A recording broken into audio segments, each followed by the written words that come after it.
নমস্কার বন্ধুরা, welcome to sports আড্ডা ফুটবল। মোহনবাগান সমর্থকদের জন্য এবার সামনে ডুরান্ড কাপের আরও বড় পরীক্ষা। জামশেদপুর এফসি বিরুদ্ধে কঠিন লড়াইয়ের পর পেনাল্টি শ্যুটআউটে হারিয়ে সেমিফাইনালে পৌঁছে গেছে মোহনবাগান সুপার জায়ান্ট। কিন্তু এবার প্রতিপক্ষ আরও কঠিন, defending champion north east United FC. 20 August বৃহস্পতিবার সন্ধ্যা 7টায় শিলংয়ের জওহরলাল নেহরু স্টেডিয়ামে মুখোমুখি হবে এই দুই দল। অর্থাৎ মোহনবাগানের সামনে এবার শুধু সেমিফাইনাল নয়, নিজেদের ভুলগুলো শুধরে নিয়ে বড় মঞ্চে নিজেদেরকে আবার প্রমাণ করার পরীক্ষা। কেন নর্থ ইস্ট ইউনাইটেড এফসি এত বড় চ্যালেঞ্জ? প্রথম কারণ, নর্থ ইস্ট ইউনাইটেড এফসির আত্মবিশ্বাস। কোয়ার্টার ফাইনালে শিলং লাজংয়ের বিরুদ্ধে তারা একসময় পিছিয়ে থাকা সত্ত্বেও ম্যাচ ঘুরিয়ে দিয়েছে এবং শেষ পর্যন্ত 5-2 ব্যবধানে জিতেছে। বিশেষ করে দ্বিতীয়ার্ধে তাদের আক্রমণ ভাগে পারফরম্যান্স ছিল দুর্দান্ত। আর সেই ম্যাচে আলাদিন আজাইরে হ্যাটট্রিক করেছেন। অর্থাৎ মোহনবাগানের রক্ষণকে আরও গতিবিধি ও ফিনিশিংয়ের দিকে বেশি নজর দিতে হবে। মোহনবাগানের কোথায় চিন্তা?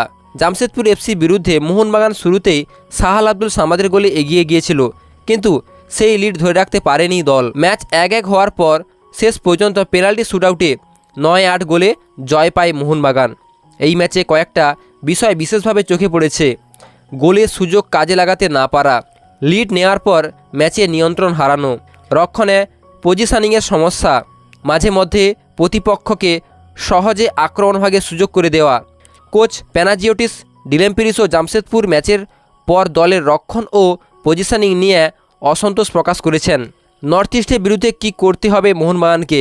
এখানে 3টি বিষয় অত্যন্ত গুরুত্বপূর্ণ। প্রথমত, ম্যাচ শুরু থেকেই নিয়ন্ত্রণ করা, অর্থাৎ নর্থ ইস্টকে বেশি সময় বল দিলে তাদের আক্রমণ ভাগে সুযোগ তৈরি করতে পারে, তাই মাঝে মধ্যে বলের দখল রাখা অত্যন্ত গুরুত্বপূর্ণ। দ্বিতীয়ত, আলাদিন আজাইরেকে নিয়ন্ত্রণ করা, অর্থাৎ শিলং লাজংয়ের বিরুদ্ধে তার হ্যাটট্রিক দেখিয়ে তিনি কতটা বিপজ্জনক হতে পারেন। মোহনবাগানের ডিফেন্সকে তার দৌড় এবং বক্সের আশেপাশে মুভমেন্ট নিয়ে সতর্ক থাকতে হবে। তৃতীয়ত, সুযোগ নষ্ট করা যাবে না। সেমিফাইনালের মতো এই ম্যাচে হয়তো 3 থেকে 4টা সুযোগ আসবে, সেই সুযোগের কাজে লাগাতে হবে, নাহলে এই ম্যাচের চেহারা বদলে যেতে পারে। শিলংয়ের পরিবেশও বড় ফ্যাক্টর। এই ম্যাচটি কলকাতায় নয়, বরং শিলংয়ে। জওহরলাল নেহরু স্টেডিয়াম নর্থ ইস্টের সমর্থকদের উপস্থিত ম্যাচে আলাদা আবহ তৈরি করতে পারে।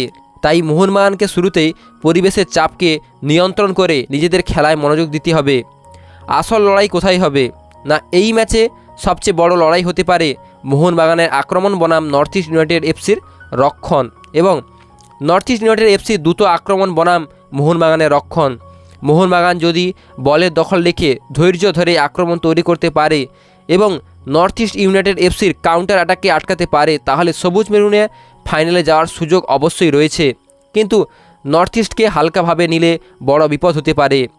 শেষ কথা, একদিকে মোহনবাগান জামশেদপুরের বিরুদ্ধে কঠিন ম্যাচ জিতে আসার দল, অন্যদিকে north east United FC quarter ফাইনালে 5-2 জয়ে আত্মবিশ্বাস নিয়ে আসা ডিফেন্ডিং চ্যাম্পিয়ন। তাই এই সেমিফাইনাল একেবারে সহজ হবে না। তাই 20 আগস্ট সন্ধ্যে 7টায় শিলংয়ে শুরু হবে আসল পরীক্ষা। মোহনবাগান কি ফাইনালে উঠবে, নাকি নর্থ ইস্ট ইউনাইটেড এফসি আবার ডুরান্ড কাপে নিজেদের শক্তি দেখাবে? আপনার মতে এই ম্যাচটি মোহনবাগানের সবচেয়ে বড় চ্যালেঞ্জ কোনটি? কমেন্টে অবশ্যই জানাবেন। তাই ভিডিওটি লাইক করুন এবং চ্যানেলটিকে সাবস্ক্রাইব করুন, এবং ফুটবলের সমস্ত আপডেট পেতে সঙ্গে থাকুন স্পোর্টস আড্ডার সঙ্গে।